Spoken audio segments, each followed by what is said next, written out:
Welcome to my stream of consciousness about the Gilded Age. I believe this is episode 6, season 3. Don't kill me.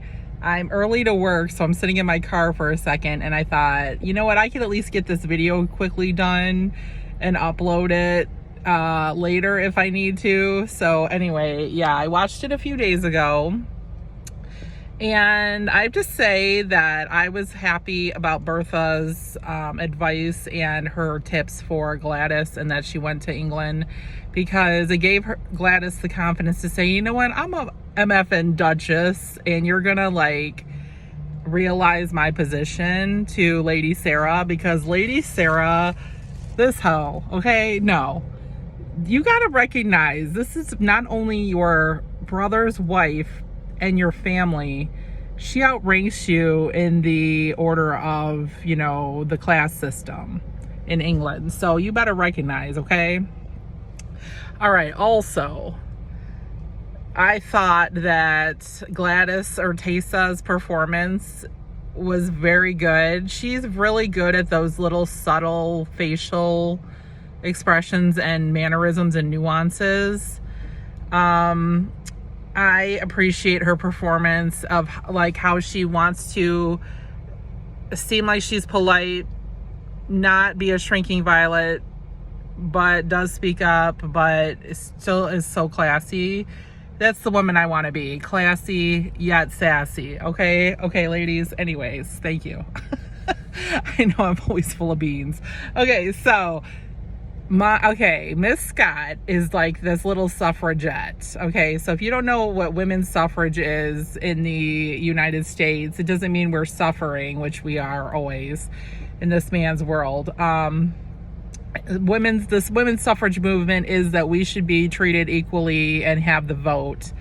Only white males were allowed to vote at the time of this documentary piece, this Gilded Age piece, the 1880s, which is disgusting, because there was no black slavery in the United States at this time. That ended in 1865, allegedly, right?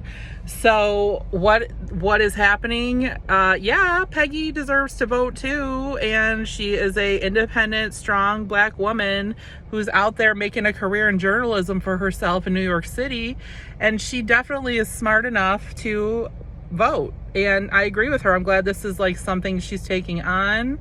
I'm down. Okay, Felicia Rashad, you're still at your tricks, girl. Her performance, she's always like just the right amount of bitch.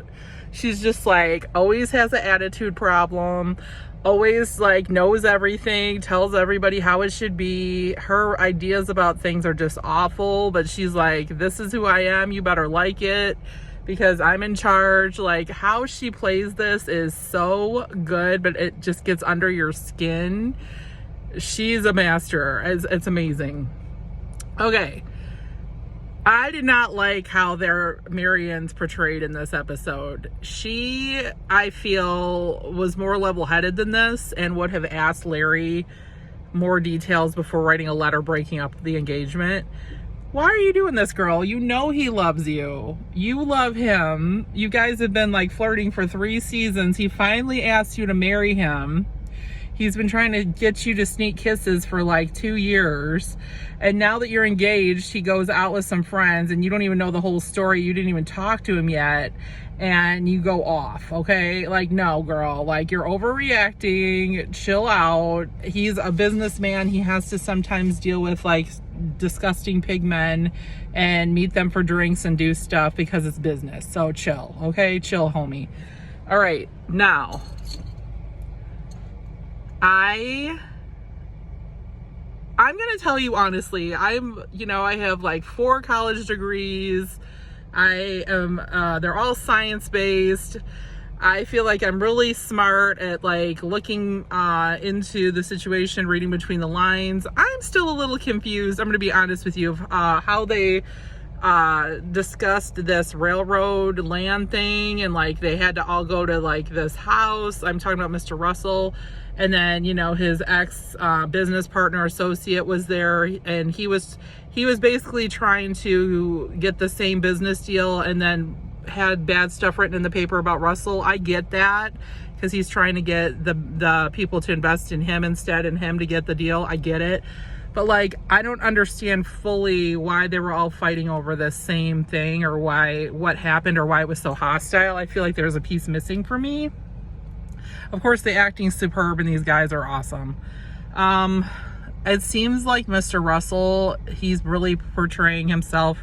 I know his first name's Morgan, but he always usually is cool, calm, and collected, and he shows his cracks in this episode of being very stressed about not having enough money, or like the banks are possibly not having enough money in his business. And that was really interesting, and I wonder if this is based on something that really did happen in the 1880s. Not that I'm going to research it today, but like, you know, I'm the research nerd. But I really like this storyline, but I just feel like there was a piece missing of understanding exactly why. Okay, also, we know that French maid is the one selling stories to the paper. She's always got her nose around the house. She's always standing where she's listening. Like, we figured it out. I know it's her. I am not here for it. I think we need to like fire her or arrest her or do something to her. Okay, this storyline with Maud Beaton, finally we find her. Oscar decides to take pity on her and buy her a train ticket to see her sister and stay with her. Why? Okay, we could have played this so many different ways. We could have played this so many ways. Let me tell you some of the ways I wanted to play this. He has her arrested somehow, or she joins up with him and teams up to find the guy who was really behind the whole money scam, and they set him up and they get money back, was what I was thinking. Like, maybe she could like seduce the guy, or like beg him to like give some of the money back, or they could do something. I don't know. I did not like this at all. It was like we were supposed to feel sorry for her, which I don't, because she knew what she was doing.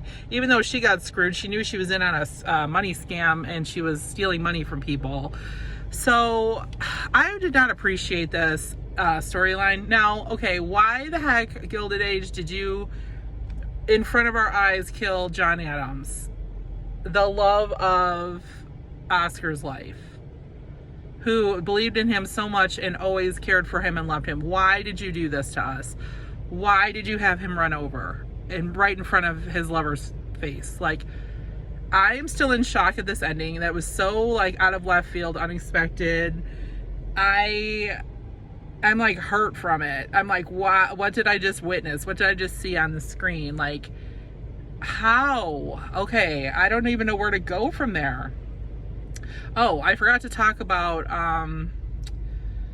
Ada's psychic encounter with the fake lady. She's also on my other show I love called Only Murders in the Building. She plays Joy. Now in this episode, she's the psychic who's fake. Dude, how many people were pulling this scam on people that when they lost a loved one, they would find like information on the obituary in the paper, and then they would like tell them a bunch of stuff about the person, or the person wants to hear from them so bad because they just lost their loved one that they fall for this. I was like, no, why? Ugh. So I'm really glad that she caught on and she was like, no, you're fake, you're a liar. I was like, yes, girl. But okay, why the F did she kick John out of the house? Just because he made money? Just because he like earned a lot of money? She's like, you need to move on. Okay, maybe he's like looking for a place. Maybe he's like afraid to leave. Like, give him like a end date maybe, but not like, okay, immediately you should leave. I did not like that. I was like, he's worked for you for years. He's a loyal person. He said this is the only home he's ever had. And now you're gonna like tell him, well, you know, you're in a different position now because you made some money, so you gotta leave. What? And then he was gracious enough to pay them all back with interest, the money they invested in him for the invention. Class, sophistication, that's a real man. Okay, why did he not grab Bridget, the cook's assistant, and just like kiss her and be like, now that I have money, I'll take care of us? Why did he leave her there? Okay, if they don't have those two get together, I'm gonna not be a happy camper mom nurse. And that's my TikTok handle, by the way, happy camper mom nurse. No, Gilded Age, no. All right, I hope you like this rant. Thank you so much for listening.